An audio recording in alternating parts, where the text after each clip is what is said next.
Presidente Pedro Paulo do Vasco atualizou a torcida sobre as negociações para a venda da SAF em entrevista na noite de hoje, durante o evento de lançamento do Campeonato Carioca 2025, que aconteceu no Museu de Arte Moderna.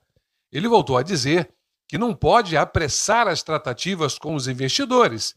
Ele também, nessa ocasião, elogiou Fábio Carilli e respondeu à pergunta de alguns repórteres jornalistas que estavam presentes ali no Museu de Arte Moderna.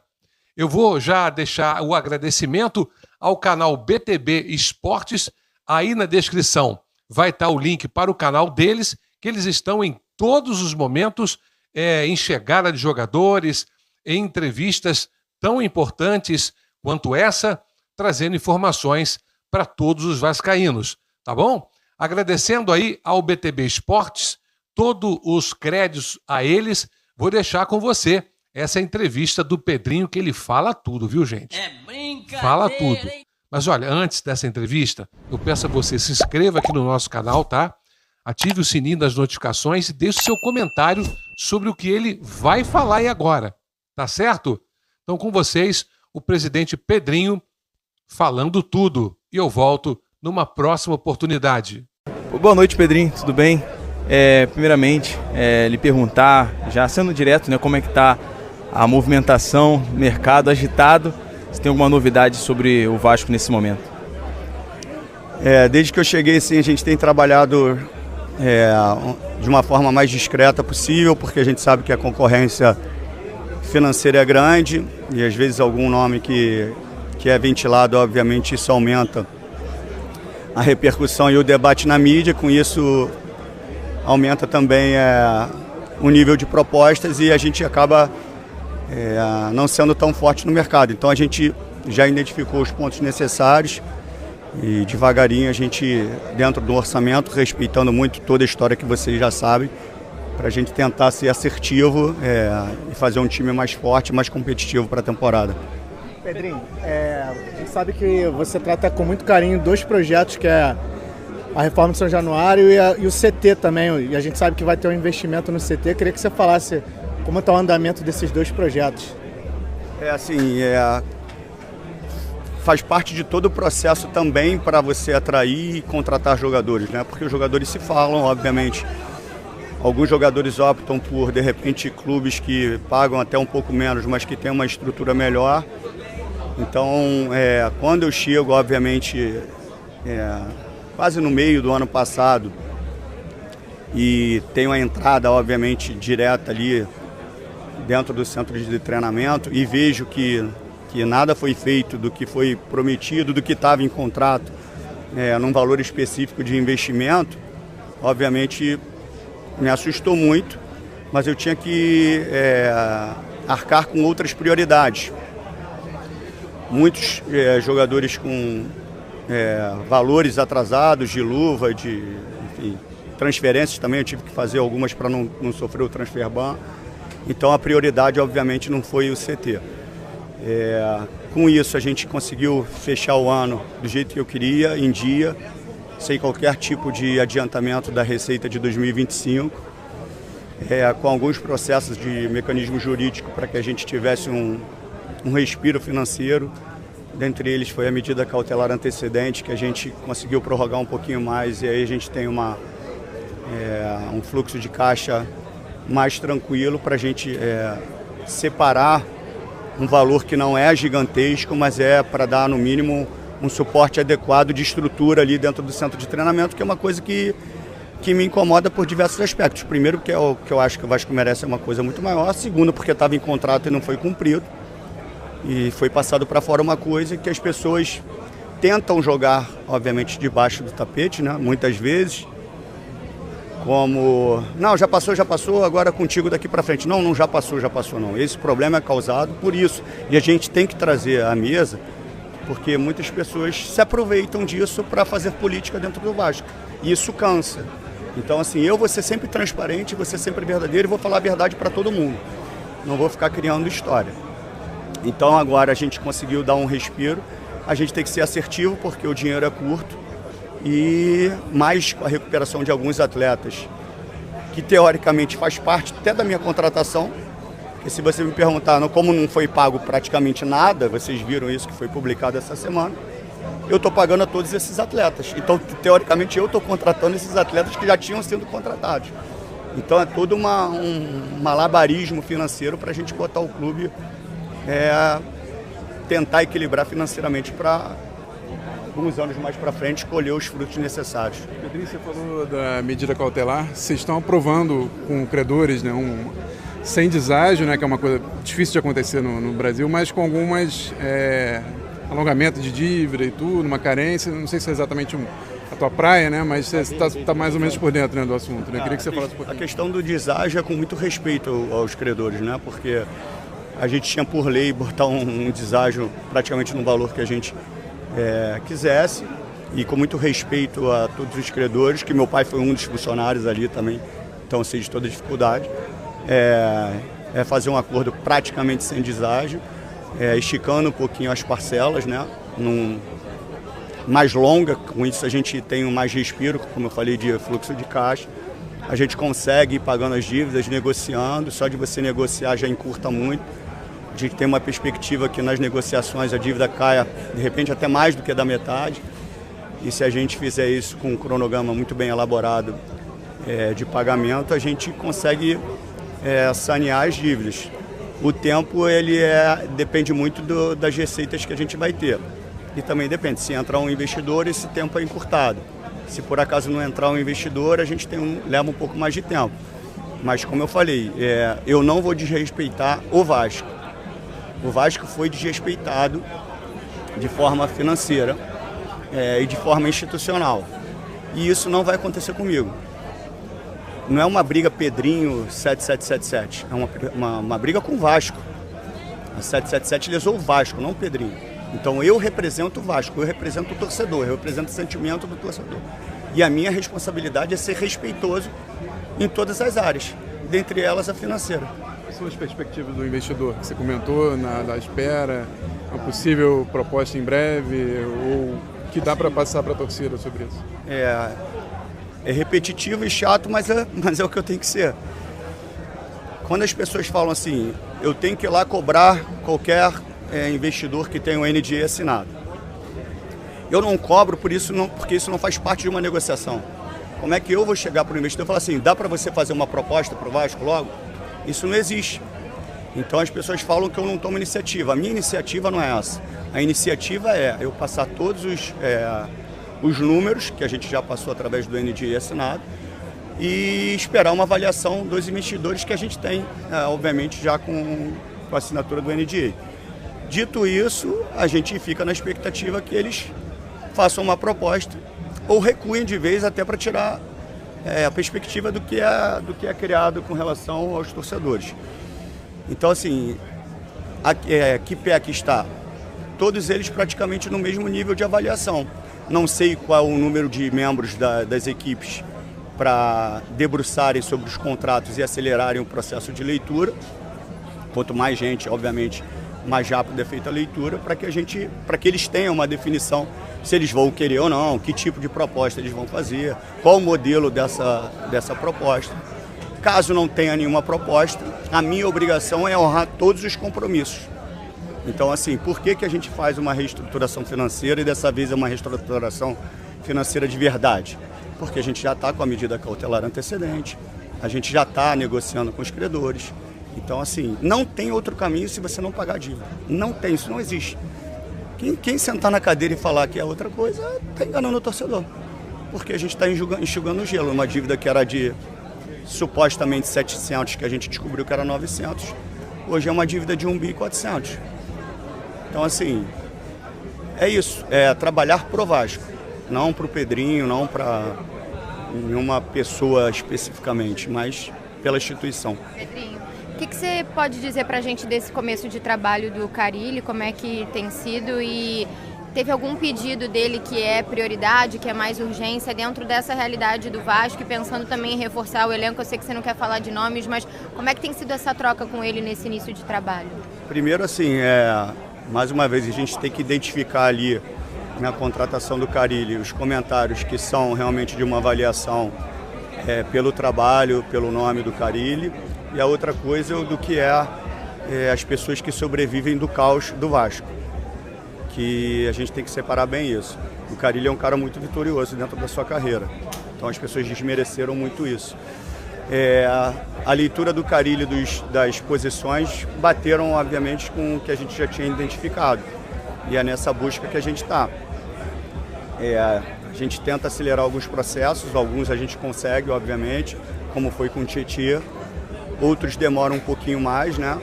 A gente teve 2 saídas, rapidamente a gente recompôs com alguns critérios, né? Jogadores de potencial de desenvolvimento, como o Lucas Freitas.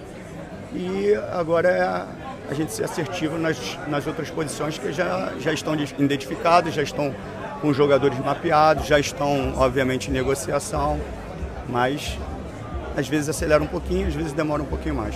Pedrinho, como é que está a situação do Maurício Lemos? Já está tudo acertado para ele chegar ao Vasco? Estamos negociando. E as posições são aquelas que o Carille falou, um zagueiro e 1 ou 2 atacantes de lado, essas são realmente as prioridades? Tem alguma coisa adiantada com essas negociações, além do Maurício Lemos, ou são jogadores mapeados ainda? Eu aprendi que a gente só vai falar, eu pelo menos só vou falar depois que tiver assinado. Eu aprendi que muita coisa é acertada de uma forma muito segura e acontece uma pequena coisa na hora certa e as coisas não andam. Então, assim, algumas posições elas já estão em negociações, umas um pouco mais avançadas, outras no início, mas quando tiver assinado vocês vão saber. Mas as posições assim, que a gente já identificou como necessidade. Em relação às renovações, tem algumas conversas com o Léo Jardim, com o Verratti? Estão tudo em andamento. Todos esses jogadores que têm a possibilidade no meio do ano de assinar um pré-contrato, a gente já está conversando com todos esses atletas. O time também está nos planos de estender esse contrato? Sim, 100%. Pedrinho, o Flamengo e o Fluminense anunciaram que para esse ano eles pretendem começar a abrir treinamentos para a imprensa. O Vasco também tem esse objetivo? É algo que você pensa também para facilitar esse acesso e esse diálogo com a imprensa? A gente já fez isso na apresentação, né? A gente já trouxe um pouquinho a imprensa para dentro do CT. Obviamente que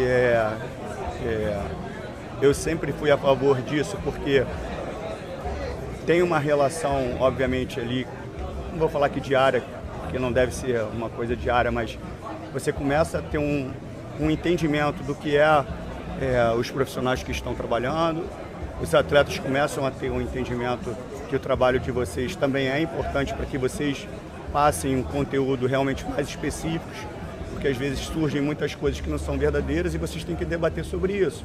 Quando vocês estão ali, vocês têm uma relação e obviamente o conteúdo é muito mais concreto. Então, assim, mas isso tudo dentro de uma avaliação. É uma coisa que eu já vinha avaliando, né? Como era, acho, antes de fechar totalmente, ficava ali mais ou menos 15, 20 minutos, né? No pré-aquecimento, no treino inicial e depois a imprensa se retirava. Então, é uma coisa que passa, a gente já deu um primeiro passo, que foi a reapresentação dos atletas com vocês lá dentro. Então, acho que é um caminho que pode acontecer. Muito tem se falado que o grande objetivo do Vasco, talvez o que o Vasco mais consiga alcançar é a Copa Sul-Americana. Você conversou algo com o Carille sobre isso, ou até mesmo com o departamento de futebol sobre essas prioridades no ano?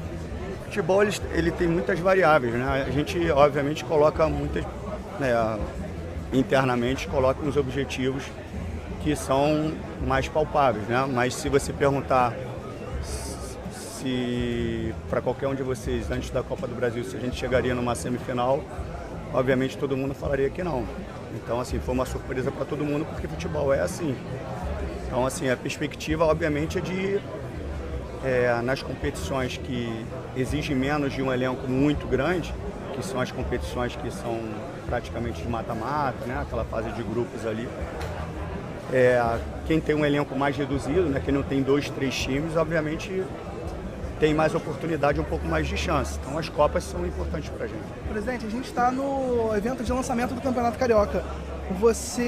A gente sabe que o Vasco ainda está no mercado em busca de reforços, mas você como presidente dá para dizer que está satisfeito com o elenco montado para esse início de temporada? Olha, assim, a gente tem um retorno de jogadores importantes, tivemos jogadores que se lesionaram, que seriam importantes para a continuidade da competição na temporada passada, como o Adson e o David. O David a gente só vai ter ele praticamente em setembro, por aí.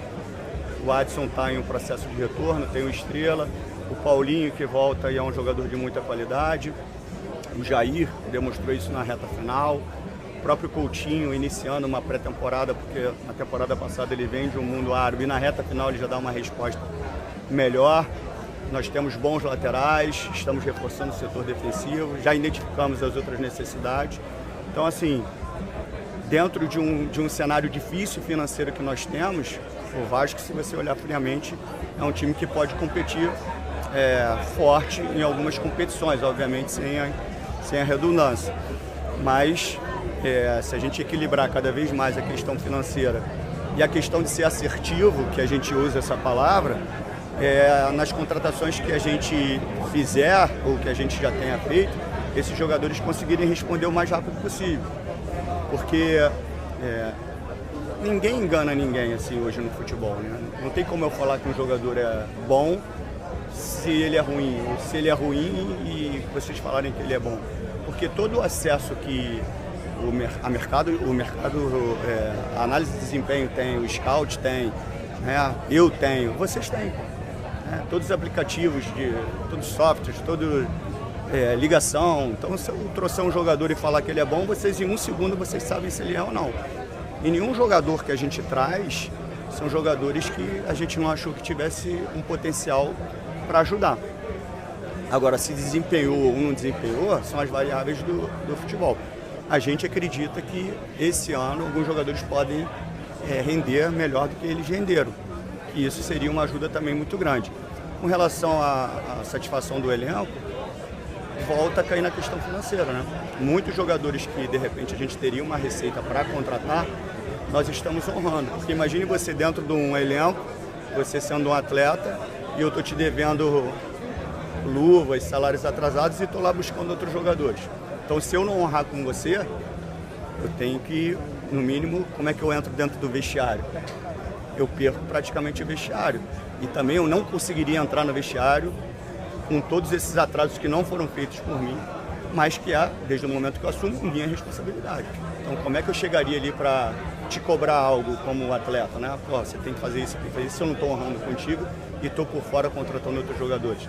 Então, assim, é um mecanismo financeiro difícil, mas que a gente está aí para isso. Nós entramos sabendo de tudo. Então, assim, eu não estou lamentando, eu só não vou deixar que as pessoas joguem para debaixo do tapete e digam, não, isso aí a gente já sabe, agora daqui para frente. Não. A gente já sabe, não. Isso aqui é o problema que nós temos causado pelo que aconteceu. E a gente não vai jogar para debaixo do tapete. Eu vou ficar relembrando para todas essas pessoas que fingem uma insanidade para causar o caos dentro do clube. E eu vou dar sempre luz para isso, para que uma hora isso termine em São Januário, porque muitas vezes o Vasco, muitas pessoas do Vasco atrapalham o próprio Vasco. Então, assim, pode ter certeza que tem muita gente que torce para as coisas não darem certo, e isso eu não consigo entender. Entendeu? Vascaíno torcendo contra Vascaíno. Cobrança, obviamente avaliação de trabalho, isso é muito digno e muito respeitado por mim como presidente. Agora, deslealdade, jogo político, para estragar o clube, não, por causa de uma pessoa, por causa de mim, a gente tem que pensar no Vasco. Eu não sou maior do que o Vasco, eu represento eles e vou fazer o melhor para isso. Você falou de vestiário já, tem um tempo que o Vasco não consegue ganhar o Campeonato Carioca. Você falou de vestiário, você e o Felipe, que tanto desempenharam bem no Campeonato Estadual, no Carioca especificamente, já deram alguma dica pro elenco de como ganha o Campeonato Carioca? Cara, aí assim, o que acontece? Lá atrás, eu não sei se vocês vão lembrar, mas foi acho que a última vez que eu falei não sei se foi Depois da demissão do Paiva. Na demissão do Paiva e quando eu fui efetivar o Felipe, foi isso. Eu falei que a antecipação do campeonato estadual, devido ao Mundial de Clubes, ela prejudica todo um processo de planejamento. Por quê? Obviamente que vai ter uma pausa no meio do ano. Só que os atletas que jogaram a temporada inteira, eles precisam de um mês de férias. Não tinha como eu negociar com esses atletas, dar 15 dias de férias para depois dar mais 15 no meio do ano, sendo que os atletas já tinham viagem marcada, já tinham passagens compradas. sabe? Tem todo um desgaste emocional do que foi a temporada passada. Então, esses atletas não vão iniciar o campeonato, devem iniciar pela quarta, quinta rodada.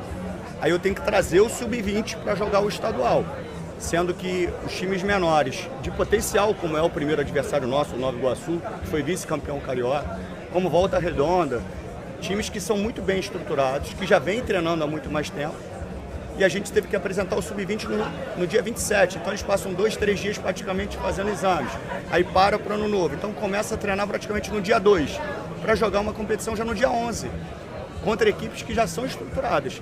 E aí na copinha eu tenho que botar o sub-17, então você mexe em toda a estrutura. Aí é que eu falo, o torcedor quer saber disso? Não, se eu não ganhar sábado do Nova Iguaçu, é pancada, mas toda essa estrutura é muito difícil de ser construída. Se eu estou, obviamente, com um time titular, se a competição é um pouco mais para frente, a gente já entra dentro da competição com uma outra cara. Então, assim, mas é o que eu falo, o torcedor é emoção e ele não quer saber disso. Tá confiante?